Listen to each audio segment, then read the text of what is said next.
Esse artigo, ele parte aí de uma trajetória de mais ou menos uma década de estudos, em que o meu interesse estava justamente de olhar para os divulgadores de ciência que trabalham online, e originalmente, né, a gente estava olhando para os blogs de ciência, depois para os vlogs de ciência, mas nos últimos anos eu tenho me dedicado muito a tentar entender o conceito de influenciadores de ciência, que pega um pouco emprestado, né, dessa lógica dos influenciadores que geralmente trabalham com temas como lifestyle, né, beleza, moda, mas que tenta olhar para o trabalho da divulgação científica sendo atravessada também por essa lógica da influência. E a minha pergunta de fundo é: o que isso faz com a ciência que a gente divulga nesse ambiente dos influenciadores, que são as plataformas online, né, que tem também as suas mediações algorítmicas. Esse trabalho, ele foi escrito em parceria com a professora e pesquisadora Luana Cruz, que também é do INCT. Então, a gente fez uma coleta qualitativa em que, ao seguir essas pessoas, esses personagens, que a gente optou por anonimizar no trabalho, porque o nosso interesse não era falar de uma experiência ou de outra, mas tentar capturar a relação da produção de conteúdo desses divulgadores, que se dava, por exemplo, às vezes no YouTube ou no Instagram, de uma forma absolutamente profissionalizada,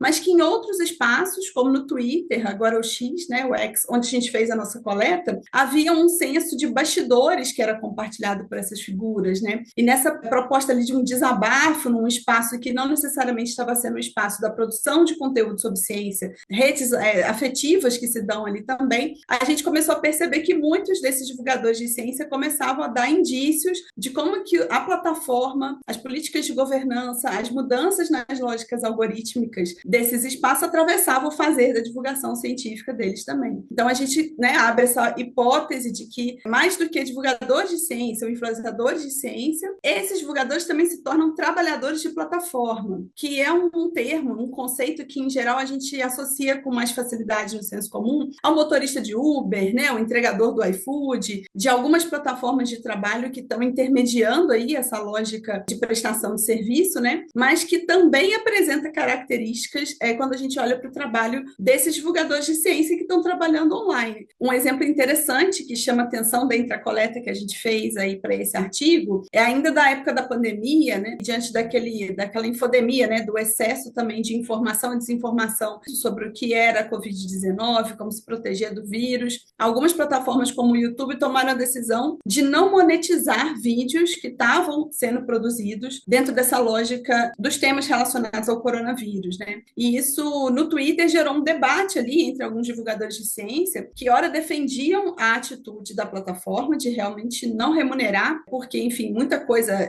desonesta e desinformação estava sendo circulada ali, e ao mesmo tempo a gente também via indícios ali de divulgadores que,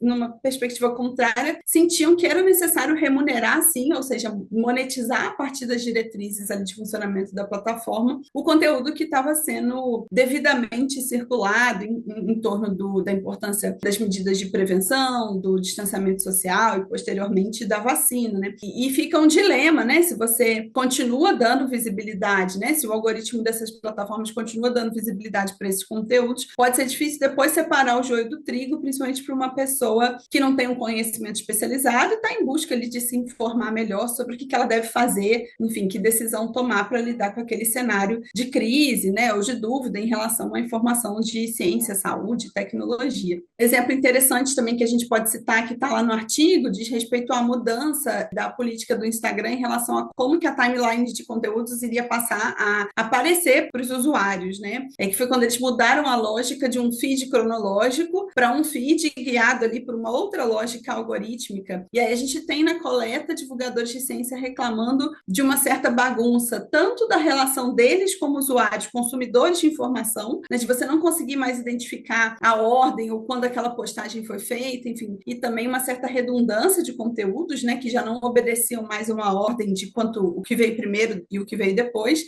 e o quanto que isso impacta um planejamento de divulgação científica também, porque esse divulgador ele começa a ter que pensar que o conteúdo que ele vai postar, mesmo que seja numa data comemorativa, né, num momento crucial ali, que aquele dia faz diferença para aquele conteúdo circular, ele pode eventualmente não ter o seu público recebendo aquele material, porque a lógica de entrega não é mais uma lógica cronológica, e sim uma lógica algorítmica, o que impacta, inclusive, a necessidade dele ganhar um apoio muito grande logo nos primeiros momentos de publicação, né? Então, já receber curtidas, já receber likes, e isso, por sua vez, muda a forma como a gente comunica a ciência, porque talvez a gente precise apelar ali para algumas fórmulas fatores, né, de retenção do interesse e da atenção dessa audiência para que esse conteúdo ganhe tração e passe a aparecer em mais timelines para mais pessoas, né? Então, são exemplos que mostram como que hoje é impossível a gente pensar em divulgação científica online sem entender também o atravessamento dessas lógicas algorítmicas e do trabalho de plataforma que os divulgadores fazem para divulgar a ciência.